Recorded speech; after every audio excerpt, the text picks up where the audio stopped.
Hey there, I'm Sophia. And I'm Josh.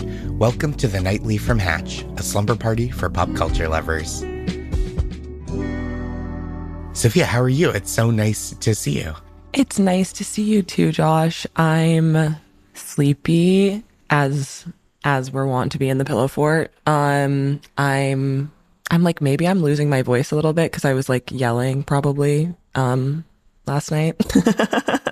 But tell me more about what you were yelling about last night. I was at there's an amazing lesbian party that happens every month that I was going to last night that I wasn't yelling there, but I think I was like, my voice was raised, and then now it's gone a little bit.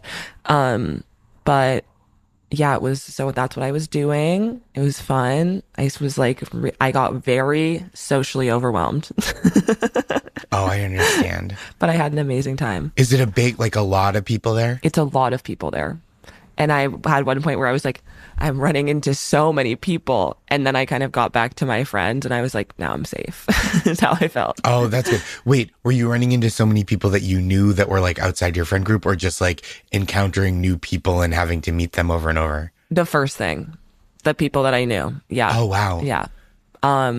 Which is fun, but it felt like there was a moment where everyone, like all of my friends, ran into like 3 people at once. And I was like, I feel so overwhelmed right now. And you're like, oh, okay, we all have to now, this like group that I'm in is now so much bigger, Yes. and I'm having to do the same small Yes. talk pleasantries over loud music. Yeah. But Yeah. all in all, I had an amazing night. How are you feeling, Josh? I'm doing really well. I feel like my updates have been similar lately, but I've been on the road a lot, and I've gotten to do so much super fun stuff. This week, I moderated a Q&A for the hosts of Taskmaster, Oh my God. the British comedy That's game awesome. show. And I love Greg and Alex, the Taskmaster and the assistant to the Taskmaster. And I was with them in Philly and DC and 2 in New York. And it's been so much fun. And I get to kind of like bask in the glow of having done that. Oh, that's Yeah. nice. That's exciting. It was a blast.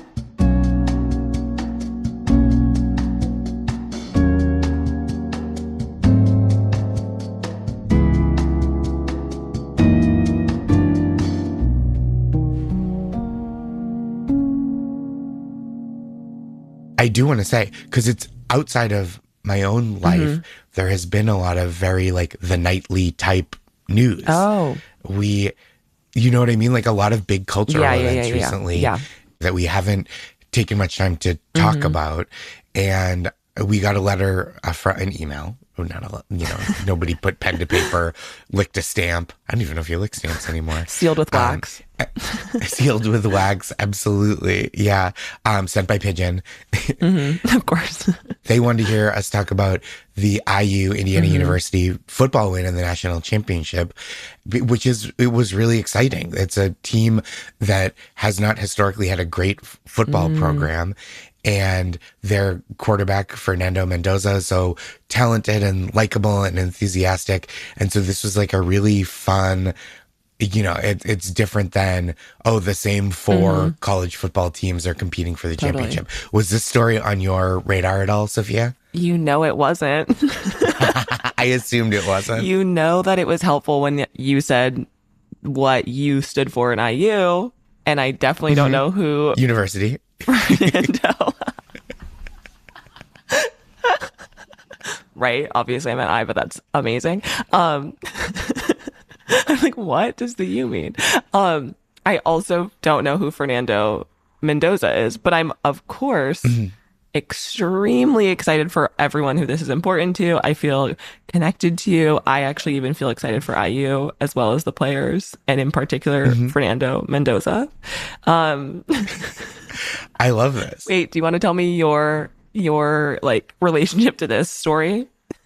So I'm a big sports fan, but I grew up in a place without the biggest attachment to college sports. I feel like there are towns where Yeah. you grow up near a college town or in a state where there's not a lot of professional sports. And you're like, oh, the Tennessee Volunteers, because I grew up near UT or University of Tennessee is like a big deal for me. And I just grew up outside of that culture. So I feel like such a college sports dabbler, but I was really heartened because I feel like this is maybe my own bias talking. They like talk about like the purity of college sports because the athletes aren't highly paid or whatever. And now that's changed a little bit with the name, image, and likeness rights that players are allowed to claim for themselves. But also like, I always was just like, it's not like that fun to me to be like, yeah, this is good because the people that you are watching and cheering for don't make any money Yeah. off it. Yeah. No, it is like, well, thank God that they can make a little cash off of it now. Yeah, that's how I feel. But also that kind of means it like levels the playing field because like these colleges and universities that are spending a little more money and like being a little more savvy instead of just being like the traditionally dominant teams have a chance. And so this was kind of an exciting story and it was fun to follow. I mean, yeah, I love an underdog story, of course. Of course. So with that mentioned, so everybody knows our thoughts on the college football national championship. A huge shout out to IU, of course. Big shout out to IU. Big shout out to Fernando Mendoza. We're going to play a little game called Scroll for You. Yes.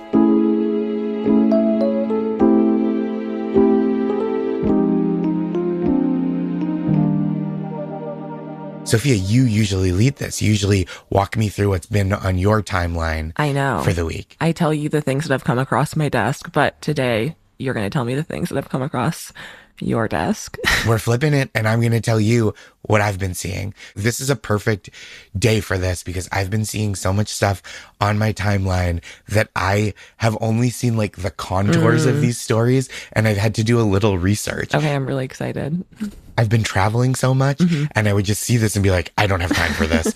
And then I finally, when I got home, was like, okay, what is the deal? This is the first one that I keep seeing people talk about with the Beckham family drama. Wait, I need you to tell me because I don't know. And I've also been wondering the same thing.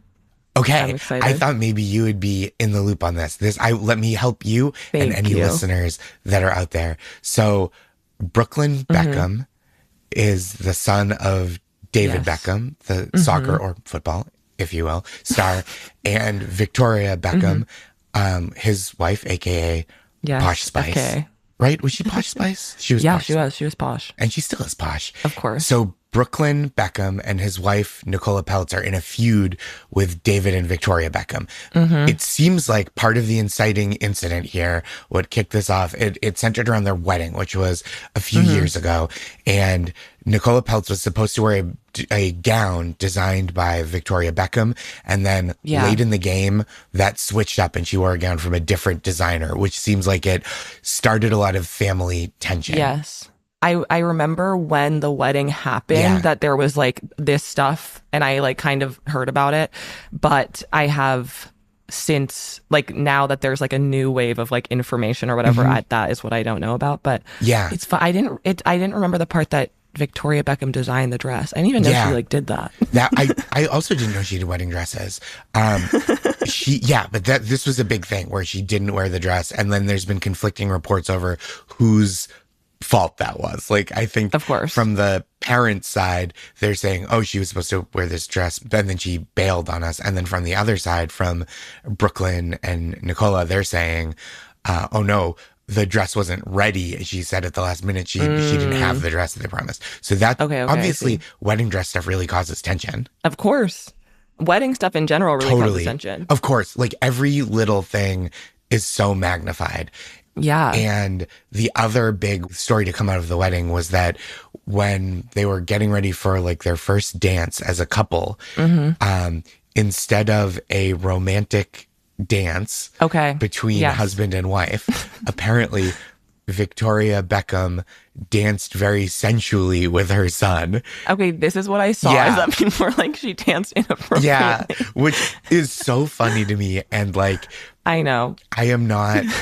I can't imagine having a rift with my mom. I mean, I guess I have a very different mom, but I can't Of imagine a course. like years long rift with my mom over like her dancing too sexy at my wedding.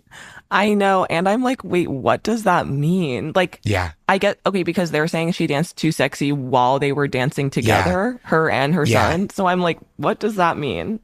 This is an interesting thing that happens, though. Obviously, I'm also like, who knows what of this is true, but the thing of like the mother who's like, okay, you just want to date your son. Yeah.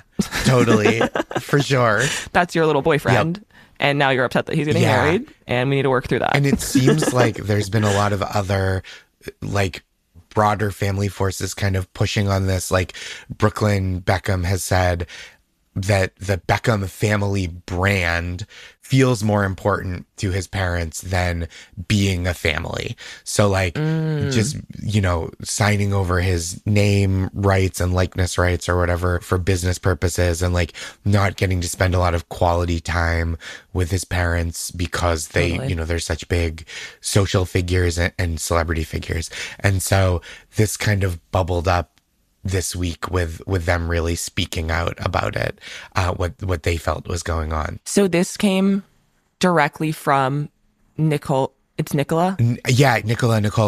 I'm not 100% sure, but and Yeah. Brooklyn. Yeah, I think It's like they made like a they statement did. kind of. Yeah, came out and were Wow, like, okay. yeah, these are the things that are happening. Like I feel this pressure with my parents, and it's just not a healthy dynamic. And then I think David Yeah. Beckham and Victoria Beckham made a statement that was just, or David Beckham especially was like, you know, I just love my kids and want them to make good decisions, or something, you know, like something kind of vague. Yeah.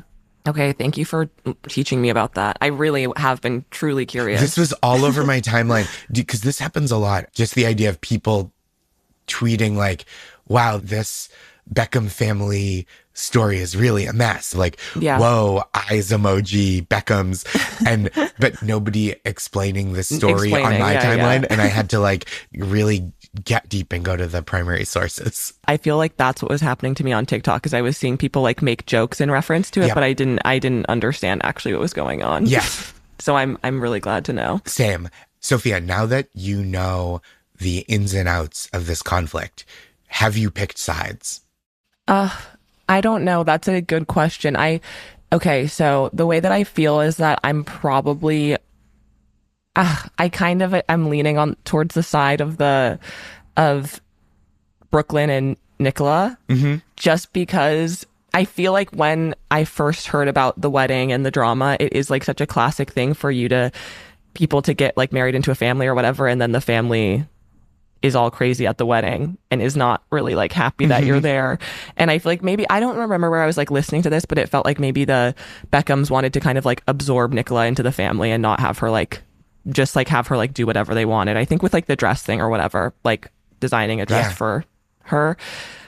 But I also, honestly, I like David and Victoria. I watched their little documentary on Netflix like last year Oh, or something. fun. So I do also feel like that PR worked on me. So I'm like, no, they're not mean.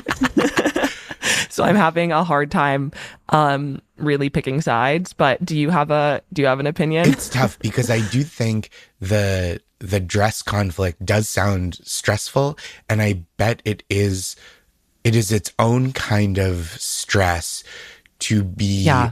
the child of two massively famous public figures who want you to be a part of their professional life, like as a family member, not just I work for the Yeah. family business, but being me is the family business. Yeah.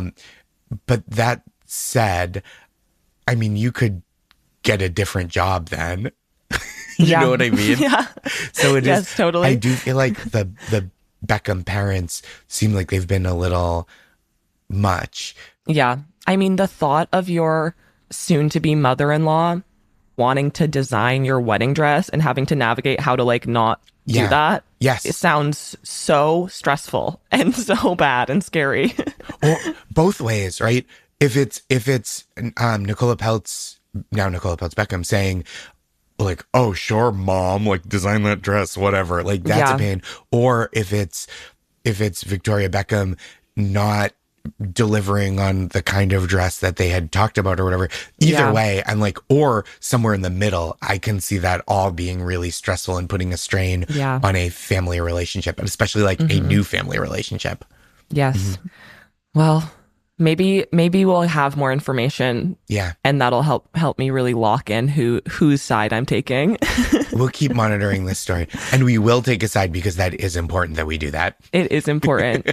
Someone has to be right and someone has to be wrong, and we have to decide.